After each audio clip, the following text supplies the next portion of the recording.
kerajaan itu Bima sudah menjadi melting pot peradaban, pelangi di Sunda Kecil ini. Bima ini pelangi di Sunda Kecil karena titik peradaban itu ada di sini. Bima juga tercatat dalam pelayaran Portugis tahun 1598. Maklumat Sultan Bima yang menyatakan bahwa kerajaan Bima dan masyarakat Bima adalah suatu daerah istimewa yang berdiri di belakang Republik Indonesia. Itu tanggal 22 November tahun saya di Palan. Ini pertanyaan yang dititipkan oleh follower saya yang di YouTube maupun di Facebook Palan. Katanya, kenapa sih hanya orang-orang di ruang lingkup Kesultanan Bima aja yang bisa memimpin Bima? Apakah itu benar atau tidak, Palan? Misalnya yang viral sekarang di media sosial, Firdaus Oiwobo ini. Ya, kalau dengan beberapa statementnya nih, Palan. Assalamualaikum warahmatullahi wabarakatuh. Kembali bertemu dengan saya Ajbar di sini. Jadi cukup luar biasa pada minggu pagi ini. Jadi saya berkesempatan hadir di Museum Asim Bojo Bima atau biasa kita sebut Kesultanan Bima. Jadi hari ini saya bersama Bapak Alan Melingi. Gimana kabar, Pak? Alhamdulillah, kabar baik. Ya, cukup luar biasa ya teman-teman. Hari ini saya berkesempatan berbincang dan ngobrol dengan beliau karena memang banyak sekali di luar sana yang mempelintir atau yang kebingungan, lebih khususnya adik-adik pelajar, mahasiswa maupun masyarakat, banyak yang tidak tahu nih Pak tentang sejarah Bima dan desas-desus Kesultanan Bima ini. Jadi pada kesempatan kali ini saya bersama Pak Alan, ya mungkin kita akan memberikan beberapa pengetahuan terhadap masyarakat lebih umumnya berkaitan dengan sejarah Bima. Tapi mungkin sebelumnya saya persilakan dulu lah Pak Alan untuk perkenalkan diri dulu lah biar penonton juga kenal dengan beliau. Ya, Assalamualaikum warahmatullahi wabarakatuh. Saya Pak Alan, saya Kepala Museum Asim Bojo. Yang pertama berkaitan dengan pelintir, itu sebenarnya tidak ada istilah pelintir. Kurang baca saja sih sebenarnya. Karena dewasa ini buku-buku, referensi, data, dan informasi tentang sejarah Bima itu sudah cukup komplit. Hanya orang yang pasif saja yang mengatakan bahwa sejarah Bima itu tidak jelas. Nah, posisi tidak jelasnya di mana? Mari kita diskusikan tentunya kan. Pembabakan sejarah Bima itu menurut buku-buku sejarah itu dari zaman Naka, Cuhi, kerajaan, kesultanan hingga terbentuknya hingga Kesultanan Bima bergabung dengan Negara Kesatuan Republik Indonesia. Jadi zaman Naka itu adalah zaman nomaden, food gathering. Orang-orangnya berpindah-pindah dari satu tempat ke tempat yang lain mencari makanan. Mereka belum hidup menetap. Lalu setelah itu Bima memasuki era Cuhi. Era Cuhi ini adalah era kalau Hilir Ismail, Prof. Helio Samsudin mengatakan sebagai proto sejarah atau ambang sejarah. Karena mereka sudah mulai hidup menetap di bawah pimpinan Cuhi itu. Ngahimbojonen Cuhi ederu dumu nambedou inampuun baweki merimpa di batu wetelelena di siri wetenggabona. Artinya itu apa? Artinya Cuhi itu adalah manusia pilihan, induk bagi keluarga, kuncup bagi manusia. Untuk kita ikuti kemana arahnya, kita bernaung di bawahnya. Itu kepemimpinan Cuhi itu dikatakan oleh sejarawan sebagai sebuah kepemimpinan yang harismatik tradisional. Maka ada orang yang menulis juga Cuhi itu hanya ilusi, itu tidak benar. Karena Cuhi itu ada. Eksistensi Cuhi itu ada. Salah satu contohnya di Dara itu ada bukti peninggalan, artefak peninggalan Cuhi Dara. Jadi sejarah itu berbicara tentang bukti, artefak, berbicara tentang catatan, dan berbicara tentang tutur masyarakat sebagai sebuah memori kolektif. Itulah unsur-unsur dalam sejarah sehingga tiga hal ini menjadi parameter untuk menjadi sebuah sejarah. Gitu. Kalau hanya tutur saja tanpa bukti, artefak dan lain-lain itu belum bisa menjadi aspek dalam sejarah. Dia tetap pada ranah sastra, ranah sastra klasik namanya. Itu. Jadi cukup luar biasa teman-teman. Walaupun tadi hanya disuruh perkenalan singkat, tapi Pak Alan jangan gas dulu lah. Kita slow dulu, santai-santai dulu. Kita santai-santai aja dulu Pak Alan, karena memang mungkin pembahasan kita ini kalau ada pertanyaan dari Ananda ini sejarah Bima sampai kemerdekaan itu gimana sih Pak? Ya itu sudah saya gambarkan tadi. Zaman Naka kan sudah tadi itu Cuhi. Kemudian setelah Cuhi itu ada era kerajaan Bima. Ya kalau berdasarkan pada situs Watupa itu ya 709, 631 Sakat, berarti abad 8 itu sudah ada proses perintisan terhadap kerajaan Bima ini. Lalu memimpinlah sekitar 26 raja waktu itu. Lalu abad 17 menjadi momentum penting berdirinya Kesultanan Bima. Lalu memimpin juga 14 orang sultan sampai Sultan Muhammad Salahuddin. Jadi poster-poster sultan itu ada di museum ini, mulai dari sultan pertama, kedua, ketiga sampai seterusnya.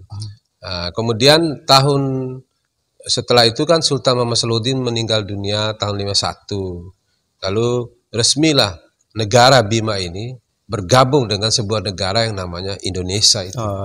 Negara Kesatuan Republik Indonesia. Jadi cukup luar biasa ya teman-teman. Memang dari beberapa sultan ini Pak Alan, kalau kita kaitkan dengan sejarah Bima misalnya, siapakah sih yang paling berpengaruh pada zaman itu sehingga Bima ini bisa dikenal di halayak, bisa dikenal oleh masyarakat Indonesia lebih khususnya Pak Alan?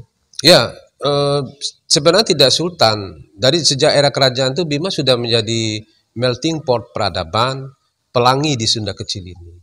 Bima ini pelangi di Sunda Kecil karena titik peradaban itu ada di sini.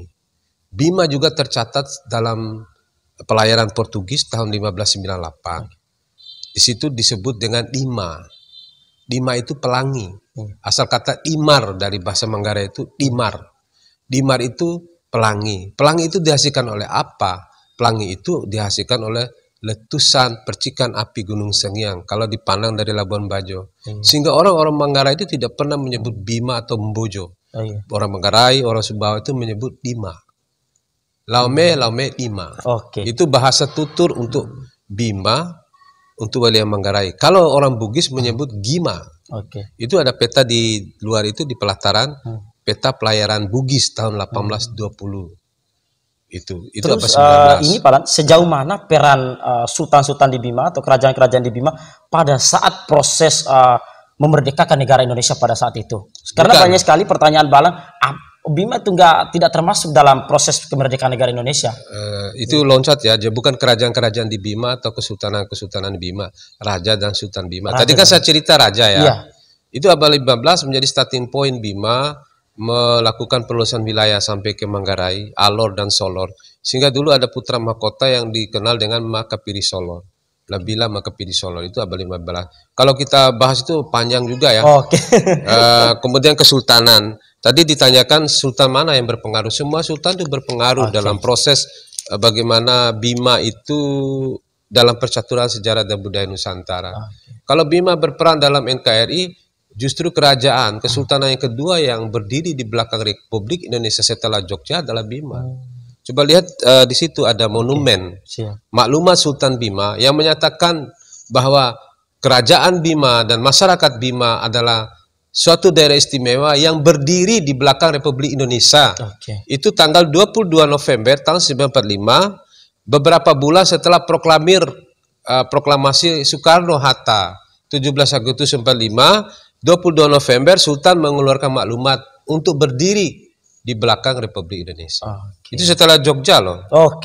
Jadi, apa yang dikatakan tidak berperan? Itu ya teman-teman, jangan beranggap Bima ini sungguh sangat berpengaruh berkaitan dengan kemerdekaan negara Republik Indonesia ini. Jadi selanjutnya Pak Alan, sudah berapa lama berdirinya Bima ini Pak Alan? Ya, Bima ini sudah tua, tanah tua, bertua, peradabannya luas dari abad 8 sampai sekarang. Kita bisa lihat Batu Pas, situs-situs lain yang beredar, yang banyak tersebar di Bima ini menunjukkan bahwa bukti bahwa Bima itu adalah tanah tua. Tanah yang sudah tua dan jauh mengakar ke dalam sejarah. Itu. Berarti memang sudah cukup lama Pak. Sudah lama. Ya. Makanya Bang Merewa itu menulis puisi Danam Bojo Danam Bari. Jadi ada lagi, bukan pertanyaan dari saya di Palan. Ini pertanyaan yang dititipkan oleh follower saya yang di YouTube maupun di Facebook Palan. Katanya, kenapa sih hanya orang-orang di ruang lingkup Kesultanan Bima aja yang bisa memimpin Bima? Apakah itu benar atau tidak, Palan? Ruang lingkup kepemimpinan dalam bentuk apa dulu ini? Misalnya orang-orang yang Bupati, wali kota, atau kepala dinas, atau kepala bidang, atau kepala seksi, atau gimana nih? Ya, orang-orang yang berada di pucuk pimpinan, misalnya bupati atau wali kota. Bupati lebih sih bupati lah. Itu kekeliruan. Kalau kita runut ya, setelah NKRI itu kan ada Bupati Swapraja namanya Idris Jafar. Itu memang dulu naib Sultan Bima di Manggarai, di Riau. lalu ditarik menjadi Bupati Suapraja. Ada namanya juga Muhammad Hasan, orang di Melayu ini. Kemudian Putra Kahir menjadi Bupati pertama. Setelah itu kan militer yang menjadi Bupati di Bima.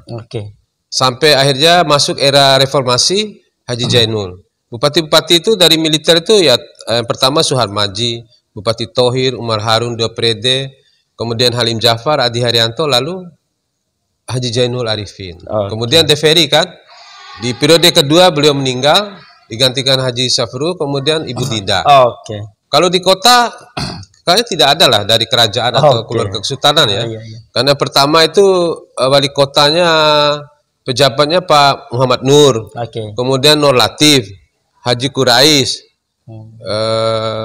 sekarang Pak Lutfi kan? Iya, Pak Lutfi sekarang.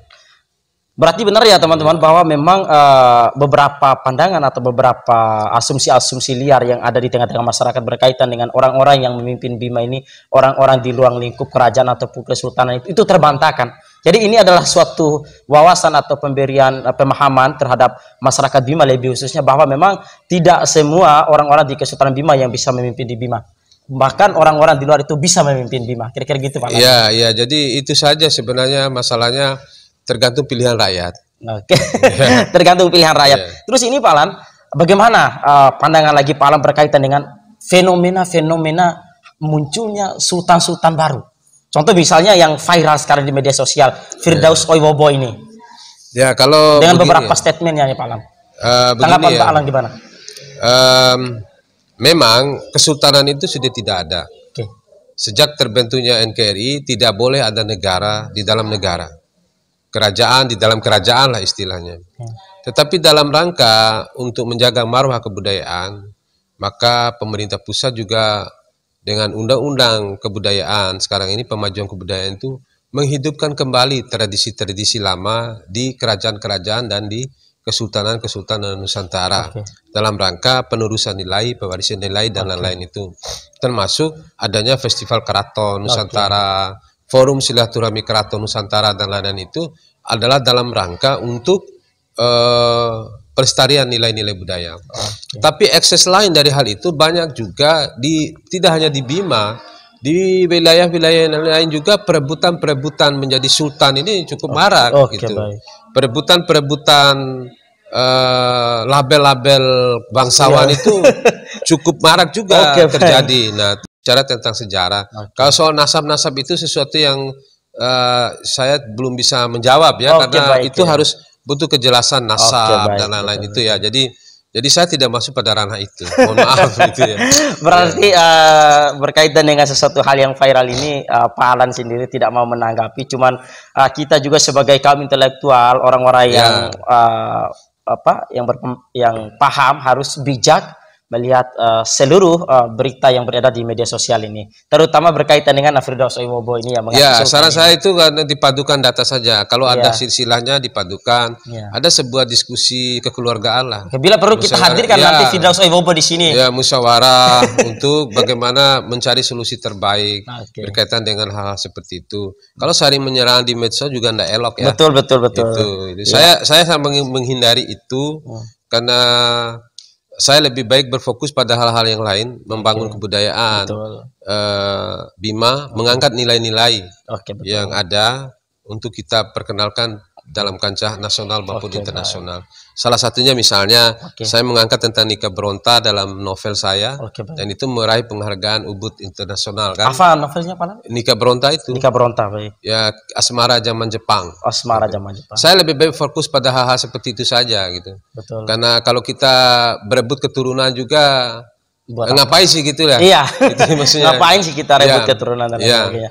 Yang penting muara akhirnya nanti bagaimana kita bangun Bima ini jauh lebih baik lagi, jauh lebih dikenal lagi gitu Pak. Ya, karena kehidupan kita ini tidak ditentukan oleh keturunan. Betul. Tapi tergantung pada ikhtiar kita hari ini dan ke depan. Betul. Maukah kita membangun Bima? Betul. Kita harus bangga jadi orang Bima. Iya, ingat itu ya. Ayo ke Asimbojo, museum di hatiku. Woi, luar biasa. Ayo ke Asimbojo, museum di hatiku. Jadi mungkin itu aja Pak Alan ya, sekilas pembahasan singkat kita bahwa memang sejarah Bima itu tidak lepas dari sejarah kemerdekaan bangsa dan negara Indonesia, dan juga Bima sangat berperan penting dalam kemerdekaan negara Republik Indonesia. Jadi Pak Alan, terima kasih atas waktu dan kesempatannya. Ya, terima kasih. Jadi teman-teman, bahasa yang cukup luar biasa di Bima itu Lembo Ade. Lembo Ade, iya. Ya, terima kasih Pak Alan. Ya.